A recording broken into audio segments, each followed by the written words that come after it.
Greetings and salutations, listener. It is the boy here with you this week with the third member of the Two Nerds stable. That is Brandie. Say hi to the people. Hi to the people. This week, we are going to be talking about the last Dragon Age Inquisition DLC. But before we get to that, there's some housekeeping to attend to, I believe. First off, check out Super Blizzard Shining was auto track Let's Get Hardcore. That's our theme music. He's super awesome. And Joy Lancer's a super cool game, so check that out too. Give him all the mun-muns, because he gave us our theme music for free, because he's super badass. Also, don't forget to like, favorite, comment, all the subscribes, all that stuff. And, because I am also as open to shilling for it as Eric is, buy Eric's books. Please buy his books. I believe that's all the housekeeping that we typically go through. So, why don't we start out with just a quick... Oh, by the way, actually, I should probably mention, there's a reason White isn't here. White isn't here because White isn't done with the expansion yet. So, it should go without saying that spoilers will be abounding. Oh my god, all the spoilers. So... if you are not interested in spoilers, we will give you a warning before Spoiler Town starts, and that way you can, close the video, come back after you beat the game, and finish it, and watch it twice. But before that, how about we do a spoiler-free review? Without discussing spoilers, how did you like the expansion? I liked it a lot. There was a lot of fighting, lots of fighting, and a little bit more fighting. When I watched the preview, whatever it is, hey, it's coming out now. The trailer, essentially. Which was released by the Spanish, by the way. Yep. So. Thanks, Spanish. Thanks, Spain. Listener, any of your many incarnations that are in Spain, thanks. Because no one expects the Spanish Inquisition. Oh, God. You know they were just waiting for that joke. Yes. You know that was, this is our one chance. We have to do it now. I fell off the couch face first, going, ah! That's not an over-exaggeration. She made that actual noise. It was scary. But... yeah, no, I think I have to agree. It's a very combat-heavy, but not to a negative degree. It is a combat-heavy expansion, and the fights are hard. Notably, my character is the Knight Enchanter, which if you look online, you will see I accidentally happened to pick the OP class in every Dragon Age. Because it's always Wizard. Some variation of Wizard. But, so my party's pretty badass, and nothing really could challenge us by the end of the game, except for, that last dragon in Empress de Leon. The final boss fight of this expansion was fairly difficult. But aside from that, I think that's about all we can say with spoilers. And they do let you know from the very beginning, the second you start playing, this is the end. Yeah, before you even start, it's a war table mission. It has the same icon as one of the big storyline war table missions, which I found really cool. And it says, warning, you can't go back from this. The game's gonna skip ahead 2 years. It's gonna move things along. You can't go back. There's no going back. This is the last thing. If you're ready to do it, you don't rush this. And, the people on the war table will say things like, they actually take the time to have the counselors at the war table say, this won't happen until you're ready. Yep. So, I mean, they make double, triple, octuple sure that you know that there's no going back, because there is no going back. The game ends, and you get booted into the start screen at the end of the game, and they make that very, very well known. And from the second you get to where you can talk to people, it's very much wrapping up all loose ends. You're getting your shit square so the game can end.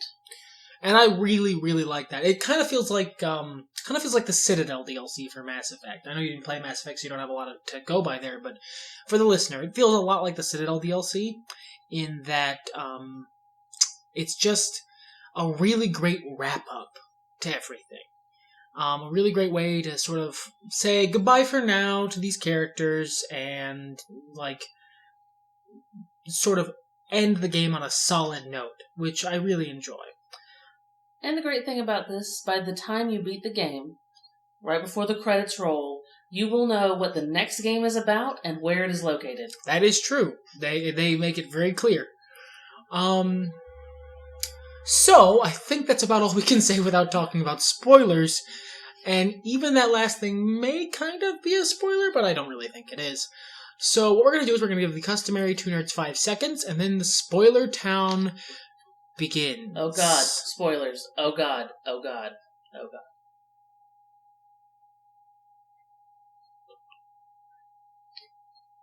Okay, that's 5 seconds. So, spoiler time. Let's just start from the beginning of the game and work our way through.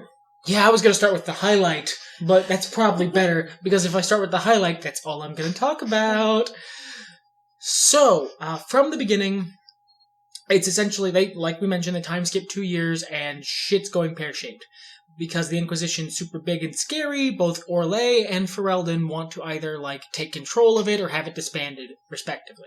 You guys remember Bantegan from the first game and the second game? You might remember Bantegan as the guy who clapped his feet together. The really friendly guy who helped you in Redcliffe, kind of cute, nice set of pixels. He's in this one, and he's an ugly douchebag. He's apparently the years have not been kind to Bantegan, or to Bantegan's disposition, because Bantegan became a huge douche. And is one of the people vying for you to disband the Inquisition. Because this is what you're doing. You're meeting for a summit. Of, Orlais, Ferelden, and you guys are meeting at the Winter Palace. And it's Grand Council of the Divine. Divine Victoria, whoever she happens to be. In my game, it was Liliana. You? I played all the way through with Liliana, but then I went back, and my game that had Cassandra as Divine. To see how she would.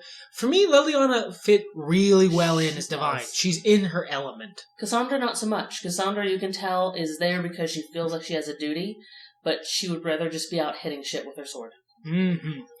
Now, you know what? I actually might know this. Is she available as a party member? I didn't get that far.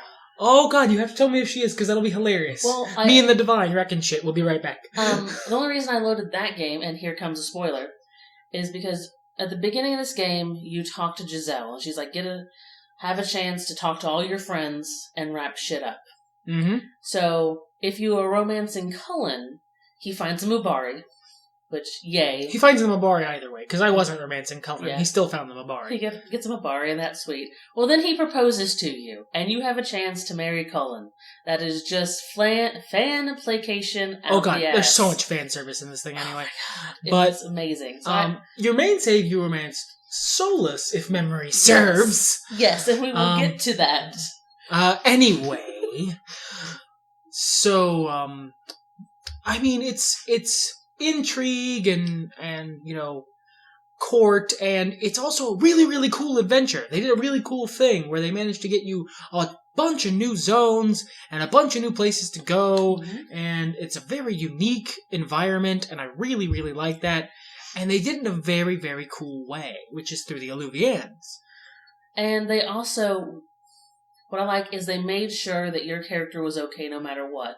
They wrap things up with your friends. If you did the side quest with Dorian, where he goes to meet his dad in Redcliffe, when you get back from that, Mother Giselle kind of scolds you for being friends. She says she's going to apologize to him. If you don't do that side quest, because notably I didn't, because I did not know not lying to him was an option. Mother Giselle made it seem like I had to lie to my best friend, so I wasn't going to do that. So I just didn't do the quest. Fuck, that guy's dead anyway. Oh yeah, he dies in this. He dies, and then they never worked it out. He tried to talk to him once, and Dorian just blew him off, I think is what Dorian mentions. And they never worked shit out. But he still left Dorian everything in his will, which is a really cool character moment and gives Dorian some pause. And makes him become a magister. Yep, Dorian. That's one thing that's very sad, because at the end of this, Dorian goes to Tevinter, ne'er to return. He takes his place in the Magisterium, and they sell that he's going to try and reform Tevinter, redeem Tevinter is how he phrases it. But because Dorian is besties with both mine and the boys' Inquisitor, they have, what are they called? Sending crystals. Essentially a little cell phone. A little cell phone crystal. That you guys have best buddy talks. Yay! Me and Dorian were bros for life. He was my best friend in that game, so it was a super nice moment. He was my beard, like my beard man, my friend David. Yeah. Not like my beard. I mean, he could have, but that's not an option in the game. No. I mean... And Krim hooks up with the singer lady? Actually, fun fact, not necessarily. Really? Yeah, in my game they didn't hook up because if you turn Cole more human, he hooks up with the singer lady. Really? That's creepy and I don't like it. I liked it just fine because it's good for Cole. Helps ground him in reality. But it's Babby Cole. And I always think of him as a small child, so him being sexualized in I thought of him as like a Babby Cole, but this is a couple years later. He's a teenage Cole now. Okay. If you don't do that, Krim hooks up with the bard lady, and he's like, yeah, I used to sit on the back of my chair to get a better look. I mean, listen to you better. Which is a great reference to Krim's placement bug, where Krim would sometimes sit on the back of his chair. I loved it. I mean, it was just fan service the entire time. It's great. It really is. I think there's also... No, that's something else. Because I've since looked into a couple other options. Because I'm not a guy who plays through these sorts of games multiple times. I'm very much a completionist, and I don't have it in me to do everything again. And they did a little bit to help assuage that, because all your collectibles and schematics and stuff are transferable across save states now. You sync it up with the Golden Nug, which the patch, not even the expansion, but the patch that came with the expansion for free, adds to Skyhold and Haven and everywhere. And you sync it up with one of your post-game saves, and then when you start a new game, you automatically get all that crap when you go sync up with the Golden Nug. Which is awesome. I just started a new game, and I have a really BA... because you got all the schematics, and even if you have crappy materials, those schematics are still good. Because I'm playing it again for the fourth time. I'm not a guy who... but I still have to do all those quests again, and all the war table quests, and all the 25-hour war table missions I have to send Liliana on, and... I don't have it in me to do that crap, man. I have a game state that I'm perfectly happy with. There's one or two small things I'm not super duper happy with, to be completely honest, but hopefully those are things that I can just go and change and keep, before the next game. So, what do you say we get, how deep do we want to go into the plot? I mean, we have to discuss the reveal at the end. Well, basically, let's just do a summary. You're fighting Qunari the entire time. Yeah, I mean, mostly the entire time you're fighting Qunari. Essentially what the deal is that there's a section of the Qunari, the actual Qunari, not like a Splinters group or a bunch of Talvishoth, who are an anti-mage group. They have found a way through the Luvians into the Fade and into the Crossroads and into different zones, different areas, like Old Elven ruins and stuff, and they're researching, it becomes apparent, ways to make the Fade stronger, ways to make it thicker, ways to make magic even harder to access, because the Qunari hate magic. And they're trying to do something called Dragon's Breath that involves an actual dragon, which, in this one, you have the option of not killing and setting free. I had Iron Bull in my party, who loves murdering dragons, and even he was for setting the thing free. I know. So that's what we did. Yep, we set it free. Damn it, it was hard to do, because I had to try for a little while to figure out how to do how to get that cart out of my way. You had to blow it up with your hand? Yeah. Your hand is trying to kill you this entire game, and depending on what part of the game you're in, it does different things. Sometimes you use it as light, sometimes you use it as a weapon, sometimes if you don't use it, it'll backfire and kill you and your party. Yeah, it's as the expansion progresses, the mark becomes more and more and more unstable. The anchor just starts going nuts. So it eventually gets to the point where it's going to kill you.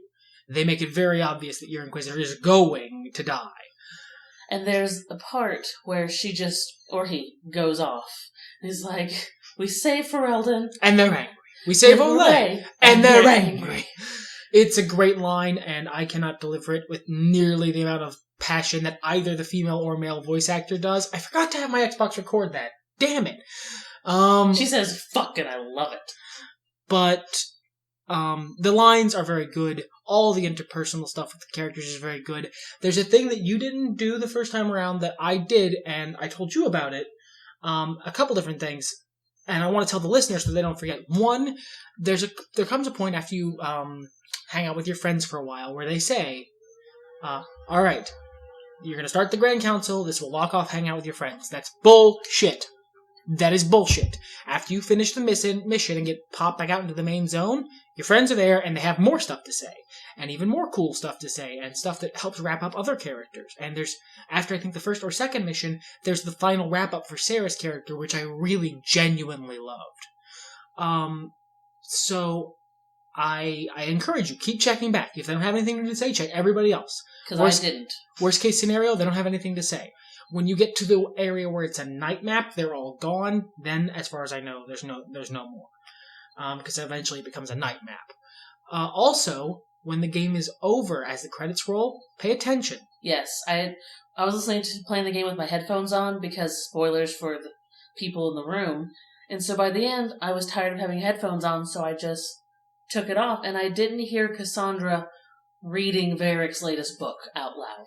Which is an adaptation of the actual events of Dragon Age Inquisition, with Varric's hammy dialogue and Cassandra reading, doing impressions of the various characters. Titled, This Shit is Weird. All this shit is weird. All this shit is weird. It is beautiful, and I don't want you to miss it, so don't. There's also a part, you're fighting Qunari this entire time, and you harken back to Dragon Age Origins, when you had Zevran in your party, and it gets to the part where you're in Dinram, and if your approval rating is not high enough with him, he turns on you. To go back to the crows. That would happen with the bull. If you kill the Chargers and he's still with the Qun, there comes a point when he turns on you. Unless you have, max approval with him. Unless you have, max approval with him, he will turn on you at that point. I think even if you don't kill the Chargers and you don't have high approval with him, he can still turn on you. Maybe me and him were also just besties and I didn't know. Well, I will never kill the Chargers. God, no, I can't. It's not. Look, the alliance with the Qun isn't enough. Isn't good enough to sacrifice good men who are on the ground with me. Some sort of nebulous pseudo-alliance, which turns out to be the right call because they were going to turn on you either way. Mm-hmm. Yeah. By the way, the Qun is totally invading. It is wartime now. And the whole idea was to destroy all of Thedas' leaders. Like, they had bombs in Denerim, and the Winter Palace, and Valrio, everywhere. The idea was to bomb all the leaders, that way they could just sweep in and take over the peasants. Because they knew that, the agents of Finn Harel were trying to... Yeah. This whole game, they call the Inquisition agents of Finn Harel. Now, for people who've played the game through the end, you know that there's a really good reason for them to think that. Because Solas is Finn Harel. Well, we'll get into that in just a second. No, Solas is Finn Harel. Well, he took on the moniker of Finn Harel and then became Finn Harel. He's Finn Harel now, either way. He started off as Solas, then became Finn Harel, then became Solas, then became Finn Harel. Complicated bigot, that Solas. I'm going to save him. Sure you are. So, eventually you fight through the Qunari. The last battle is with a really badass Sarah boss, who has a lot of neat tricks up his sleeve. It was a fun fight. And then you go through the last Illuvion, and Solas, being as he is now Fen Harel Mathal, and has super double god powers, has just wrecked all the remaining Qunari effortlessly. You watch him effortlessly destroy the main Qunari villain lady. Which pissed me off that I didn't get to fight her and kill her and watch her die. Nope, he just turns her to stone. Doesn't even look at her. Doesn't even look directly at her. Just blinks his eyes, they turn blue, red for a second, and then she's a stone lady now. And then you find out Solas's plan. He wants to destroy the world. Yeah, exactly. His words. Turns out, Fen Harel, the story of Fen Harel is told throughout the expansion, and it's really, really cool. Don't get me wrong. It's, turns out he was a rebel leader. The ancient elven mages, there were never elven gods. They were just very powerful mages who came to be remembered as gods through legend. used to use, like most elves, as slaves. Fen-Harel wanted to free them. Like he mentions in the game, Valesline were slave markings. And so he wanted to free them. So he freed a bunch, and then as an insult, they gave him the name the Dread Wolf, Fen-Harel. He took it as his name because that's what you do when you're a rebel leader. And eventually, they did something to make him very, very mad, which I believe was they killed Mythal. Yes. Which was just a step too far for him. And so he brought down the veil. The reason the veil itself exists is Solus. Solus made the veil. Yep. Also, throughout this entire game, you see, at one point you're at an elven temple, and you see paintings on the wall in the same style as the paintings in Skyhold. And that's a minor thing. That might just be elf style. But also, it's a painting of an elf, of a very pale, strong-jawed elf. Bald. With wolf, you can't see his hair. He has a wolf thing on. Oh, yeah. In a little wolf head, taking people's Valesline off. And my character romanced Solus, so she knows what that looks like. So here's a guy who looks just like her boyfriend. Doing the same thing her boyfriend did, and her boyfriend used to carry a wolf jaw around. And she didn't put two and two together, so when she found out that he was Fen-Harel, she was just like, oh, well, I'm not going to help you destroy the world, but let me try to convince you not to. He wants to destroy the world. His specific plan is to rip the Fade down. That's the whole reason he gave Corypheus the orb in the first place. He didn't know Corypheus was immortal. He planned for Corypheus to die, unlocking the orb, as Corypheus did, because the explosion did destroy that body.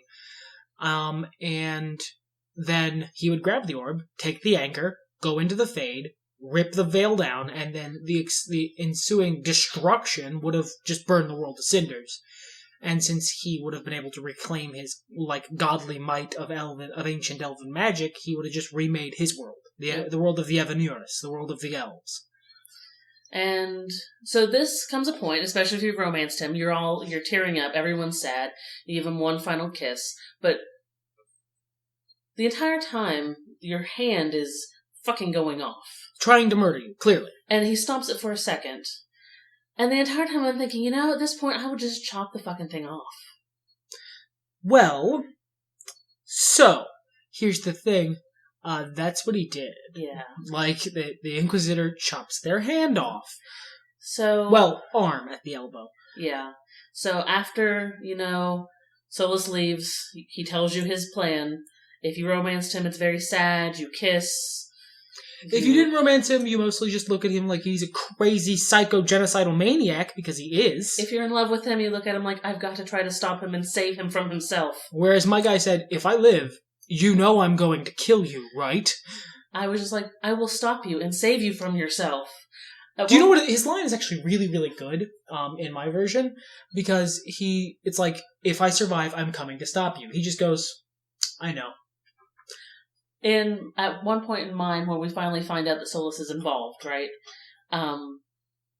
There's a romance option to choose, a response. Like, I must go save him. Everybody in my party disliked that choice. Everybody in my party approved of, let's go murder him. Clearly, he's gone off the deep end. But, yeah, no. Turns out Solus is Elf Hitler.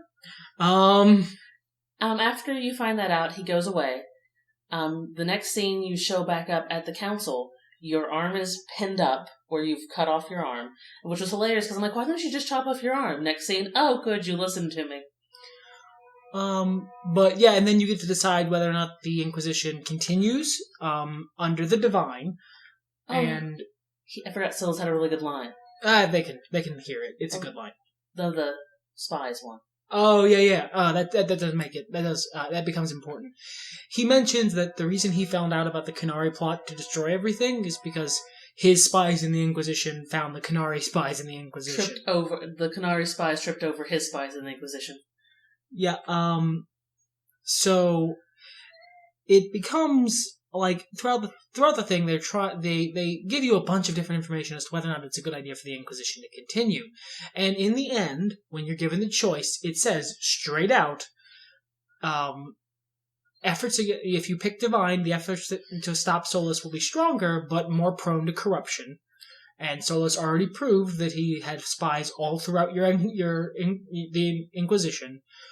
Or if you disband the Inquisition, you won't have as much force to bat against Solus, but it will be more secure, less able to be spied upon because it'll be smaller. It'll be like just your party, essentially. And you can pick which one if you want to try to help Solus or if you want to try to destroy him.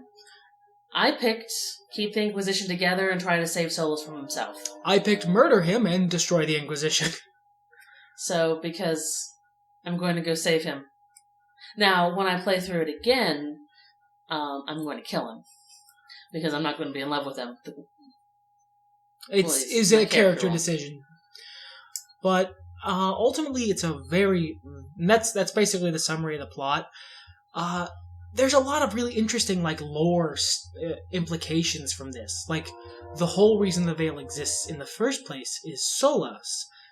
He made it as vengeance for the rest of the Evanurus, the Elven mages, killing his buddy Mythal. So, I mean, that pretty much shoots a billion holes through the whole Maker thing, now doesn't it? Yeah. Also, we've been talking about how the Maker is a piece of shit from the beginning. Well, I mean, that's been a theory in the Two Nerds household, but this shoots a lot of holes in that story. A whole lot of holes. Well, and it goes back to when you're with Mythal and Flemeth and the Fade. You can't see the Black City. But, it's... as you can tell from the next game will be about, hunting down Solus, preventing him from destroying the Veil. And through the cutscene, which is a really good line, I don't want to spoil it, but they end up talking about, essentially, the next game is going to be about finding Solus, most likely, and it's going to take place in the Tevinter Imperium. Yep. Which is super great! I'm super hype! I really want to see Tevinter. I want to see it from the inside. Because it's one of the few places we haven't been. Like that, and then a game set in Seheron would be the best. I agree. But they're never going to do that second one because you couldn't play a mage. You don't get to be Cerebos in a Dragon Age game. No.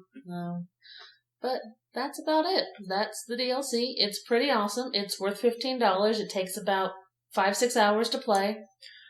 I really like you listener, I'm a lore nerd. I love the implications that are given here, the new information about the lore. My character's bitterness towards Solus aside, I think it's a really cool story that sets up a lot about the world, and it's great world building. If you listen to our world building podcast, this is the kind of thing that I do. I go and I set the entire setting of the world, the entire origin of the world up, and then I move forward. That's the kind of thing I'm talking about, and this is really, really cool, and I cannot wait to see where it goes from here. But as the GIF online will show, Jon Snow now my watch begins for Dragon Age 4. I guarantee they'll announce it at EA3. E3 next year. At least that they are working on it. Because they already have the generator. They have... Yeah, Dragon Age, the next Dragon Age, whatever it is, might be Dragon Age 4, might be Dragon Age Imperium, might be Dragon Age Tevinter, might be Dragon Age, it might be something else. They might have been messing with us. Dragon Age Magisterium. Yeah, it might have been a bunch of different things. It might take place somewhere else. They literally might have just been messing with us. It might take place in Antiva. That'd be cool. Ooh, Ravane. Or Ravane, or somewhere like that. But in any case... I am super excited, and this was a great way to wrap things up. I agree. Well, that's all I got. I mean, that basically sets things up for me. Just trying to think of any other takeaways. I can't think of any. Well, in that case, we will see you next week, listener. We are about a minute shy of time, but them's the breaks, because we don't have anything else to talk about. But I think we improved things with this expansion because we basically just spent 30 minutes fangirling over it. I was upset that I had to wait till the very, very end to see Solus, but it becomes very, very clear why. Yeah. Because he's a crazy person now. He's just misdirected. I'm sorry, you don't get to say your plan is to destroy the world. And, he acts all sad about it. He's all, I take no joy in what I do. No, screw you. If you took no joy in it, you wouldn't do it. You don't get to be a genocidal maniac and still be one of the good guys. Oh, I completely agree, but my character wants to use her love to change his mind. That's so dumb. And it will work, damn it. No, well, the funny thing is, no, it might work. I mean, it's not like they're gonna let him succeed. True. Destroy the whole setting. True. Alright, well that's all I got. Just want to let you guys know that everything is better when nerds talk about it. Fuck it, let's get hardcore!